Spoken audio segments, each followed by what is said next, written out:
Hello students. आज का हमारा टॉपिक है मुस्लिम लॉ की यूनिट 4 और यूनिट 4 में हमारा टॉपिक है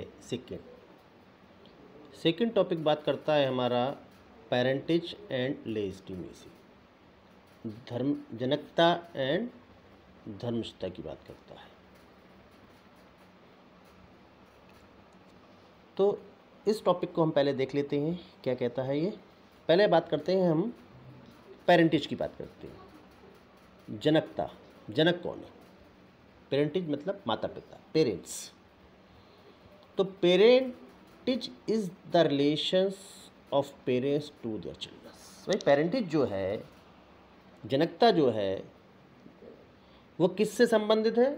relation of the parent to their children, कि जो उसके माता पिता हैं उनका संबंध उनके बच्चों से। माता पिता का संबंध उसके बच्चों से है, उसी को ही हम क्या कहते हैं? पेरेंटेज कहते हैं। जो चिल्ड्रंस हैं उनका संबंध उनके माता पिता से है, तो उन्हीं उसी को ही जनकता कहेंगे। वो उसके जनक हैं, उसके पेरेंट्स। और मैटरनिटी, मातृत्व क्या है इसमें? Maternity is legal relations between the mother and child. और मैटरनिटी जो होती है, मातृत्व यानी कि उसका बच्चे से माता का संबंध। माँ का संबंध क्या होती है? उसकी मैटरनिटी कहा जाता है, उसका मातृत्व कहा जाता है विधिक रूप में। And paternity is a legal relation between the father and child. और पैटर्निटी जो है, पितृत्व, वो बच्चे और पिता के बीच में संबंध होता है, उसको पितृत्व का कहा जाता है। और the term parentage is generally use for the legal relation between the child and his parents. और ऐसी कंडीशन में पेरेंटेज जो वर्ड है, जनकता जो वर्ड्स है, वो generally in legal sense, legal relations की बात करता है, विधिक संबंधों की बात करता है, बच्चे और उसके माता पिता का। ठीक है, बच्चे और उसके माता पिता का जो विधिक संबंध है उसी को ही पेरेंटेज कहा गया है। According to Mulla, a paternity of child can only be established by the marriage between its parents. Paternity किसी भी बच्चे की विवाह के द्वारा ही, उसके पेरेंट्स के बीच में जो विवाह है उसी से ही स्थापित की जा सकती है। पैटर्निटी है अगर माता पिता के बीच में वैध विवाह है, तब ऐसी कंडीशन में पेरेंटेज स्थापित की जा सकती है। द मैरिज में बी वैलिड और इर्रेगुलर। मैरिज कैसी होना चाहिए? वैलिड होना चाहिए, वैध होना चाहिए, यानी कि मान होना चाहिए, और अमान, इर्रेगुलर। इन कंडीशन में अगर मैरिज हुई तब ऐसी कंडीशन में चाइल्ड कैसे, उनके वो चाइल्ड के पेरेंटेज स्थापित हो जाएगी। But it must not be wide. Marriage wide नहीं होना चाहिए, यानी कि शून्य नहीं होना चाहिए। मैरिज अगर शून्य होगी तब ऐसी कंडीशन में उनके बीच में पेरेंटेज स्थापित नहीं होगी। Guardians of a person of a minor for the custody. अगर कोई माइनर्स है, गार्जियंस कौन होगा उस कंडीशंस में? अगर चाइल्ड कैसा है? माइनर है, जिसको हिजानत भी कहा जाता है। The guardianship of minors persons for custody, हिजानत, has to be studied with the reference to the age of the minors, his relationship to the guardians. भाई गार्जियन से रिलेशन तो रहता है, बट इनका एज के अकॉर्डिंग्स रहता है कि इस एज के अकॉर्डिंग कौन किस बच्चे का गार्जियन एक्चुअल में रहेगा उसका। ठीक है, फर्स्टली तो हम बात करते हैं फादर्स की। Father is entitled to Hanafi law to be custody of a boy over the 7 years of the age. Father जो है वो किसी भी बच्चे का पर कस्टडी उसकी कितनी रहेगी?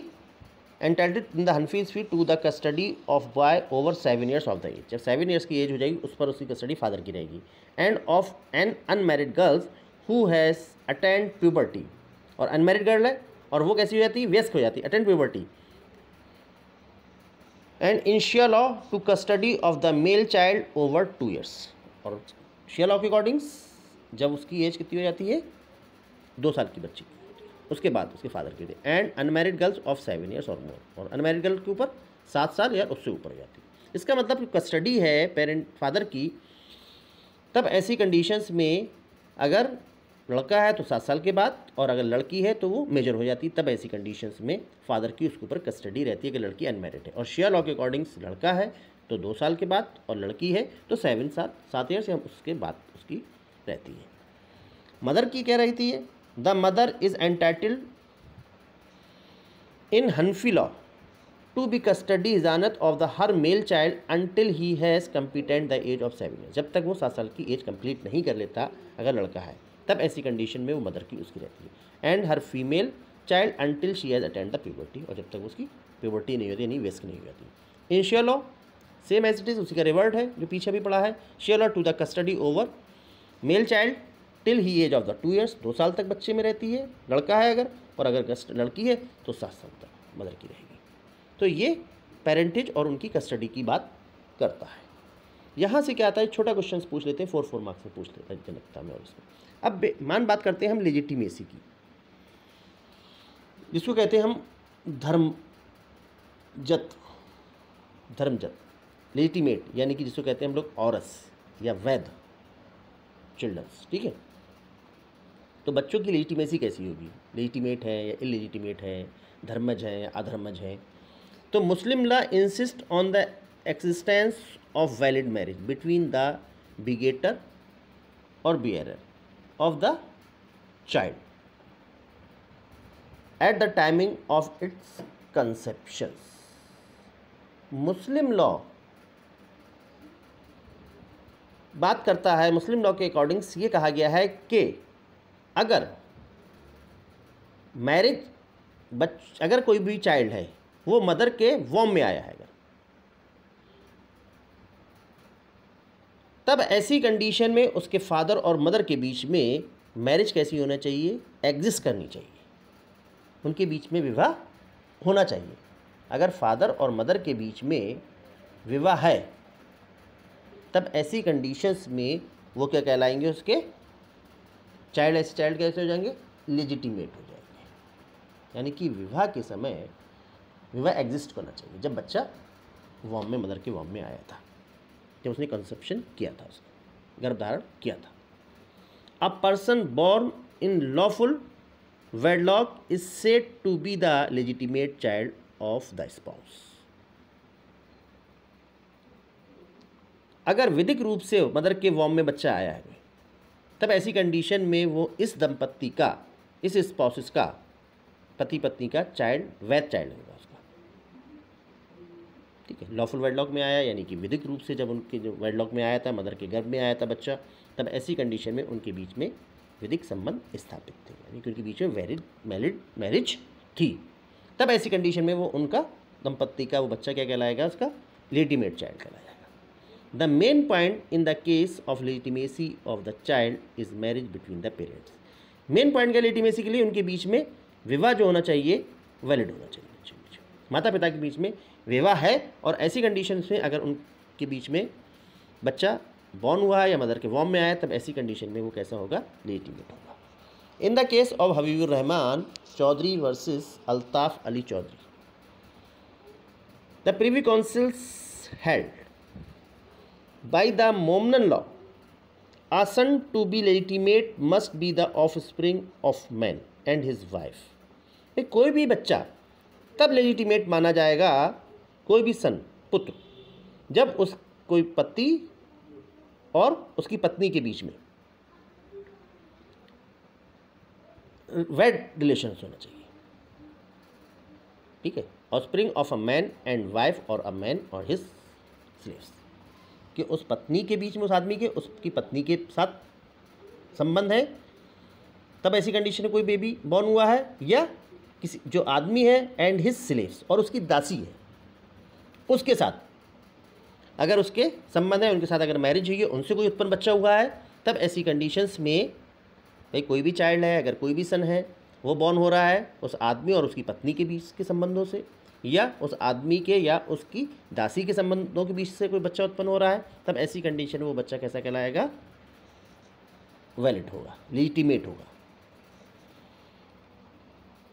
Any others offspring is the offspring of जिना, और किसी और तरीके, इसके अलावा किसी अन्य तरीके से कोई बेबी बॉर्न हुआ है, तब ऐसी कंडीशन में वो बच्चा लेजिटिमेट नहीं होगा, जिना होगा। जिना की कहा जाएगा, जिना को कहा है उन्होंने व्यभिचार यानी कि एडल्ट्री का चाइल्ड माना जाएगा।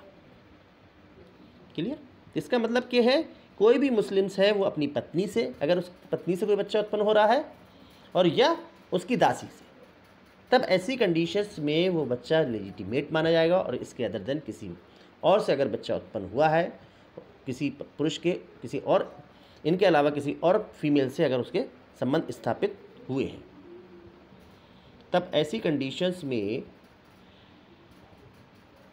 मैरिज कैसी कहलाई जाएगी? वो वाइड हो जाएगी, लेजिटिमेट नहीं माना जाएगा। ठीक है, तो दासी और उसकी पत्नी, इससे उत्पन्न बच्चा है तब वो वैलिड हो जाएगा, और अगर इसके अलावा किसी से उत्पन्न है तब वो एडल्ट्री का चाइल्ड कहलाएगा, जारता माना जाएगा। The term wife is necessarily connotes marriage but as the marriage be constitute without any ceremony. ज़रूरी नहीं कि मैरिज के लिए कोई सेरेमनी होना चाहिए, मैरिज उनके बीच में मैरिज होना चाहिए, विदाउट सेरेमनी भी अगर कोई मैरिज हुई है तब भी वो वैलिड मान ली जाएगी, तब भी existence of the marriage in the particular case may be an open question. कि वाइफ का मतलब है कि उनके बीच में मैरिज हुई है, ज़रूरी नहीं है कि वो क्या कहते हैं जो उनके बीच में धर्म सेरेमनी हुई है या अनुष्ठान है वो होना ज़रूरी है। Direct proof may be available but of there be no such proof, indirect proof may be sufficient no on the of the ways of the indirect proof is we acknowledgement legitimacy in the favours. Indirect way में पूछ ज़रूरत नहीं है, उनके बीच में बस ये होना चाहिए कि ये इनके बीच में मैरिज हुई है, और बाकी और अदर प्रिजम्पशंस की एक्नॉलेजमेंट उनने कर लिया है, उन्होंने अभी स्वीकृति कर ली है, तब ऐसी कंडीशन में कि वो उसका सन है, बाकी और करने की ज़रूरत नहीं है। The special rules regardings the presumptions of the legitimacy, legitimacy के जनरल रूल्स क्या है प्रिजम्पशंस के? According to Muslim law, according to Muslim law the rule with regard to the presumption of the legitimacy are as follows.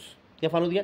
A child born with in the less than 6 month, अगर कोई बच्चा after the marriage is illegitimate, अगर marriage विवाह होने के विवाह होने के बाद 6 महीने के अंदर अंदर कोई बच्चा अगर उत्पन्न होता है, जन्म लेता है, तो ऐसा बच्चा क्या कहलाया जाएगा? वो अवैध कहलाएगा, धर्मज नहीं होगा, अधर्मज होगा, अवैध बच्चा कहलाया जाएगा। Unless the father acknowledged it, हाँ अगर पिता ने उसको स्वीकार कर लिया तब ऐसी कंडीशन में वैलिड होगा, अदरवाइज बच्चा कैसा हो जाएगा? वो इलेजिटिमेट चाइल्ड हो जाएगा।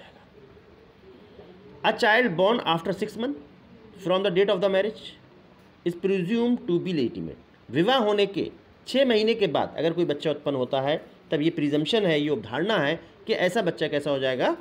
वो वैलिड हो जाएगा, वैध होगा, लेजिटिमेट होगा। Unless the putative fathers disclaim it by लिए, अगर उसका फादर जो है वो ये प्रूफ कर दे, ये क्लेम कर दे कि ये चाइल्ड मेरा नहीं है बल्कि कैसा है? लियन के अकॉर्डिंग्स हुआ है, यानी कि एडल्ट्री के अकॉर्डिंग्स हुआ है, तब ऐसी कंडीशंस में यानी कि उसको एक्सेप्ट ना करे, क्या ये चाइल्ड मेरा नहीं है बल्कि कैसा? एडल्ट्री का है, लियन जिना क्या है। अ child born after the resolution of the marriage is legitimate, विवाह विच्छेद होने के बाद अगर कोई बच्चा उत्पन्न होता है तब वो धर्मस्थता कैसी होगी? उसका लेजिटिमेट किस कंडीशंस में होगा? Under share law it born with in the 10 lunar month, 10 चंद्रमांस के अंतर्गत अगर कोई बच्चा उत्पन्न हुआ विवाह विच्छेद होने के शिया विधि के अंतर्गत, तब ऐसी कंडीशन में बच्चा कैसा हो जाएगा? वैध माना जाएगा। Under Hanafi law if born with in 2 lunar years, 2 Chandra year तक अगर हो रहा है तब ऐसी कंडीशन हनफी लॉ के अकॉर्डिंग यानी 2 साल तक बच्चा बॉर्न हो रहा है इस ड्यूरेशन में, तो वो वैलिड मान लिया जाएगा। Under the Shafi and Maliki laws is born in the with in the 4 lunar years, 4 साल तक के अंदर अंदर का कोई बेबी बॉर्न हो रहा है तब ऐसी कंडीशन में वैलिड मान लिया जाता है। ये तो था मुस्लिम लॉ के according. Legitimacy when the conclusive presumptions under section 112 of the Indian evidence act, भारतीय साक्ष्य अधिनियम के अंतर्गत धर्मजत्व की निश्चयक अवधारणा, इंडियन एविडेंस एक्ट के अकॉर्डिंग ये कंक्लूसिव प्रूफ है, निश्चयक सबूत है कि किस कंडीशन में वो लेजिटिमेट माना जाएगा। सेक्शन 112 बात करता है, section 112 of the Indian evidence act provides the fact that any person born during the constitute a valid of marriage between his mother and a man, किसी व्यक्ति और उसकी माँ के बीच में अगर कोई वैलिड मैरिज है और उसी ड्यूरेशन में कोई बेबी बॉर्न हुआ है और with in the 280 days after it's resolution, विवाह विच्छेद के 280 दिन के भीतर अगर कोई बच्चा बॉर्न हो रहा है तब ऐसी कंडीशन में वो चाइल्ड उसका कैसा हो जाएगा? वैलिड हो जाएगा। और the mother remaining unmarried she be conclusive proof that he is the legitimate son of that man. और अगर उसकी मदर ने रीमैरिज नहीं की है, पुनः विवाह नहीं किया है, तो ये निश्चय सबूत है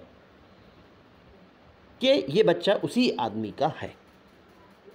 unless it can be shown that the parties to the marriage had no access to each others at any timing when could have the begetters. यह वो आदमी प्रूफ कर दे कि वो जब बच्चा मदर के वॉम में आया है, मदर के गर्भ में आया है, तो उसकी वहाँ तक पहुँच नहीं थी, यानी कि वो मदर के पास नहीं पहुँच सकता था, तब ऐसी कंडीशंस में वो उसका लेजिटिमेट चाइल्ड नहीं माना जाएगा। मोहम्मद बुकर वर्सेस शरफोन, मोहम्मद बाकर वर्सेस शरफोन के बाद में प्रीवी काउंसिल का केस है। इसमें कोर्ट ने कहा था कि मुस्लिम माता पिता की वैधता, अगर मुस्लिम पेरेंट्स हैं, उनकी लेजिटिमेसी, उनकी वैलिडिटी को, विवाह की वैलिडिटी पर अगर कोई भी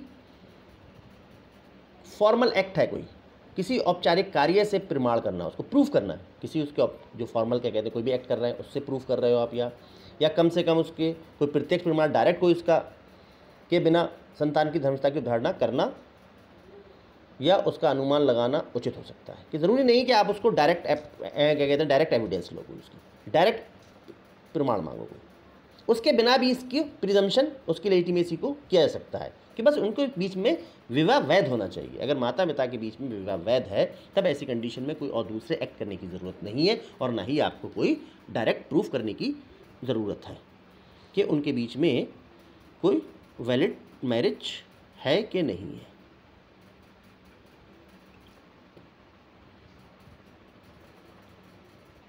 हेलो, ठीक है, तो ये प्रॉब्लम्स ये है। तो सिर्फ लेजिटिमेसी को लेके जो भी क्वेश्चन एराइज हो रहा है तो चाइल्ड की, उनके बीच में वैलिड मैरिज होना ज़रूरी है। ज़रूरी नहीं कोई डायरेक्ट प्रूफ ऑफ एविडेंस दे, या आपको कोई और दूसरी फॉर्मल एक्टिविटीज़ प्रूफ करने की ज़रूरत है।